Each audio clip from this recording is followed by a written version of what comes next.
নমস্কার বন্ধুরা, তনুশ্রীজ কিচেনে আপনাদের সবাইকে স্বাগত। আজ আবারও চলে এলাম আরও একটি নতুন রেসিপি নিয়ে। আজ আমি বানাবো মটরশুঁটি আর আলু দিয়ে পালং শাক।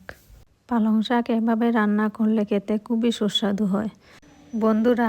আর আমার এই রেসিপিটি যদি আপনাদের ভালো লাগে তাহলে একটি লাইক দিয়ে চ্যানেলটি সাবস্ক্রাইব করার অনুরোধ রইল। তাহলে চলুন বন্ধুরা, আর দেরি না করে ভিডিওটি শুরু করা যাক। পালং শাক বানানোর জন্য প্রথমে এখানে আমি নিয়েছি কিছুটা পালং শাক। শাকগুলোকে ধুয়ে পরিষ্কার করে নিয়েছি।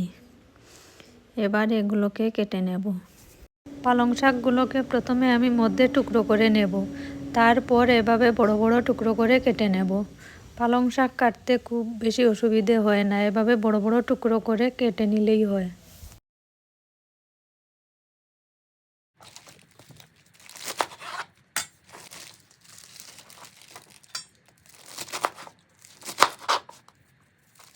শাকগুলোকে কেটে নিয়েছি, এবার অন্য একটি পাত্রে নামিয়ে নেব।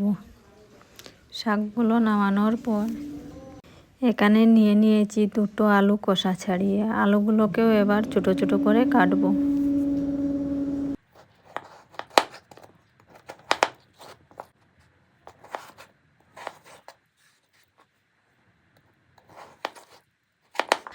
আলু কাটা হয়ে গেছে, আলুগুলোকেও তুলে নেব। এবার এখানে নিয়েছি একটি টমেটো আর একটি পেঁয়াজ। পেঁয়াজটাকে আমি কষা ছাড়িয়ে নিয়েছি। এবার টমেটোটাকে আমি ছোট ছোট করে কেটে নেব।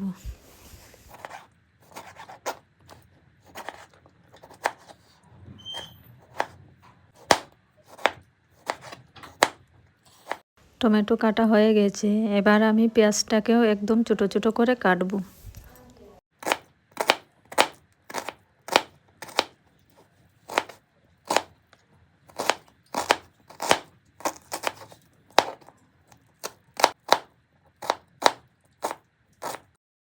পেঁয়াজ আর টমেটো কাটা হয়ে গেছে, এবার এগুলোকে নামিয়ে নেব।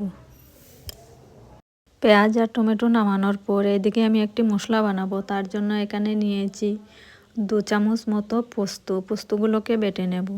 এবার এদিকে একটি কড়াই বসিয়ে এর মধ্যে দিয়ে দিচ্ছি কিছুটা সর্ষের তেল দেওয়ার পর তেলটাকে ভালোভাবে গরম করে এর মধ্যে দিয়ে দিচ্ছি কেটে রাখা আলু দেওয়ার পর এর মধ্যে দিয়ে দিচ্ছি অল্প লবণ আর দিয়ে দিচ্ছি অল্প হলুদ গুঁড়ো। লবণ আর হলুদ দিয়ে আলুটাকে নাড়াচাড়া করে কিছুক্ষণ ভেজে নেব। আলুগুলো ভাজা হয়ে গেছে, এবার নামিয়ে নিচ্ছি। আলুগুলো নামানোর পর একই কড়াইতে দিয়ে দিচ্ছি 2টো শুকনো লঙ্কা আর দিয়ে দিচ্ছি অল্প জিরে আর দিয়ে দিচ্ছি 2টো তেজপাতা। এগুলোকে অল্প নাড়াচাড়া করে এর মধ্যে দিয়ে দিচ্ছি কেটে রাখা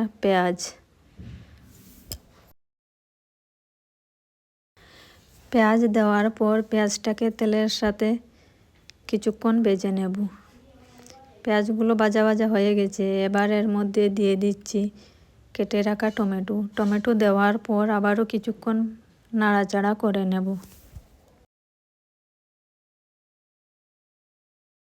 টমেটো দেওয়ার পর আবারও কিছুক্ষণ নাড়াচাড়া করে নিয়েছি। এবার এর মধ্যে দিয়ে দিচ্ছি স্বাদ মতো লবণ আর দিয়ে দিচ্ছি 1/2 চামচ হলুদ গুঁড়ো আর দিয়ে দিচ্ছি 1/2 চামচ লঙ্কার গুঁড়ো আর দিয়ে দিচ্ছি 1 চামচ জিরে গুঁড়ো আর 1 চামচ ধনে গুঁড়ো।